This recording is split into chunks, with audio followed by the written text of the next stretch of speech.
Hello दोस्तों आज के वीडियो में आपको बताने वाला हूँ अर्धवार्षिक परीक्षा 2020-21 का कक्षा 10वीं का हिंदी का पेपर का आंसर की। ठीक है दोस्तों, मैं वीडियो बनाने तो नहीं वाला था, लेकिन मैंने जब इंटरनेट पर देखा कि ये पेपर जो है कि बहुत सारे जो यूट्यूबर्स से गलत आंसर बता रहे थे, ठीक है, तो मुझे जो इसका बनाने की ज़रूरत पड़ी। ठीक है, अब मैं दोस्तों इसे बनाने इसलिए नहीं वाला था क्योंकि ये पेपर जो है एक दिन पहले लीक हो गया था। ठीक है दोस्तों, ये हिंदी का पेपर जो है एक दिन पहले इंटरनेट पर लीक हो गया था, और हिंदी का ही नहीं, इसके पहले के पेपर भी काफ़ी लीक हो जाता है। ठीक है, तो चलिए कोई दिक्कत नहीं, मैं जो आपको इसको आंसर बता देता हूँ जिससे आप जो इसे मिलान कर लीजिएगा। ठीक है दोस्तों, तो पहले आधुनिक काल का समय जो था वो था 1843 सा।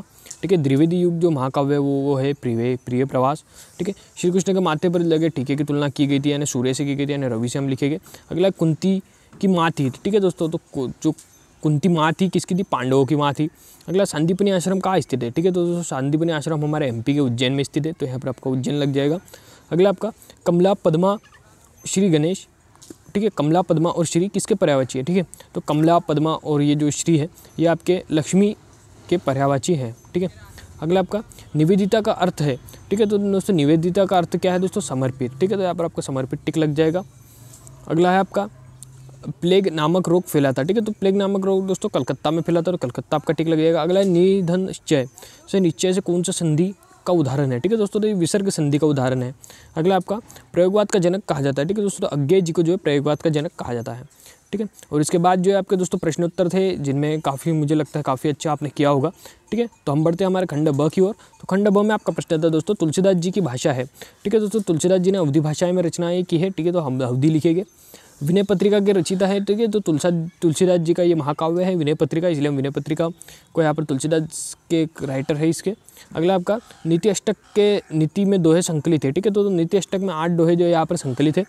अगला दोस्तों आपका आधुनिक हिंदी साहित्य का जन्मदाता किसे कहते हैं? ठीक है, तो आधुनिक हिंदी साहित्य या हिंदी निबंध का जो जन्मदाता है हम कहते हैं भारतेंदु हरिश्चंद्र जी को। ठीक है, भारतेंदु युग का आपने नाम सुना होगा। अगला आपका आम्रकूट जो है संबोधित है। ठीक है, तो अमरकंटक से संबोधित है। ठीक है, तो आपका इस पर अमरकंटक लग जाएगा। 27वां प्रश्न देखिए, लोक संस्कृति की स्मृति रेखा नर्मदा के लेखक है, तो डॉक्टर श्याम सुंदर दुबे जो है इसके लेखक है। अगला आपका दूसरों को उपकार को मानता हो उसके लिए एक शब्द लिखिए, तो कृतज्ञ जो है ये दूसरों के उपकार को मानता है। अगला आपका पद्य काव्य के प्रमुख भेद है। ठीक है, तो पद्य काव्य के प्रमुख भेद दोस्तों 2 है, तो यहाँ पर आपका 2 लग जाएगा। पृथ्वीराज रासो है। ठीक है दोस्तों, तो पृथ्वीराज रासो आपका ये महाकाव्य है। ठीक है, और अगला आपका नर्मदा का जन्म हुआ था, तो नर्मदा का जन्म दोस्तों अमरकंटक से नर्मदा निकली है। अब दोस्तों खंड स जो कि आपका हिंदी का लास्ट खंड होने वाला है, इसके हम ऑब्जेक्टिव आपको बताने वाले कि मैं और मेरा देश पाठ की विधा है। ठीक है दोस्तों, तो ये कौन से पाठ की विधा है? निबंध पाठ की विधा है।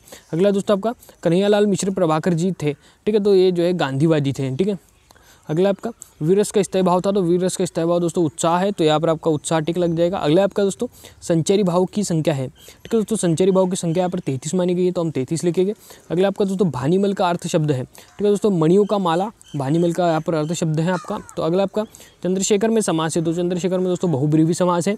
अगला आपका रामचरितमानस के रचिता है, तो ठीक है दोस्तों तुलसीदास जी जो है वो है रामचरितमानस के रचिता।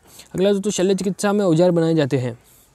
ठीक है दोस्तों, शल्य चिकित्सा के औजार बनाए जाते हैं, यहाँ पर आपका पहला दूसरा टिक लग जाएगा। अगला आपका महर्षि सुश्रुत थे, तो महर्षि सुश्रुत दोस्तों जो थे वो थे आचार्य थे। अगला आपका अनाचार का विलोम शब्द है, तो ठीक है सदाचार जो है अनाचार का विलोम शब्द है। ठीक है दोस्तों, तो इस प्रकार जो आपके यहाँ पर ऑब्जेक्टिव समाप्त हो जाते हैं। ठीक है, अगर आपको इस गद्यांश का शीर्षक जानना है तो इस गद्यांश का शीर्षक है दोस्तों परोपकार।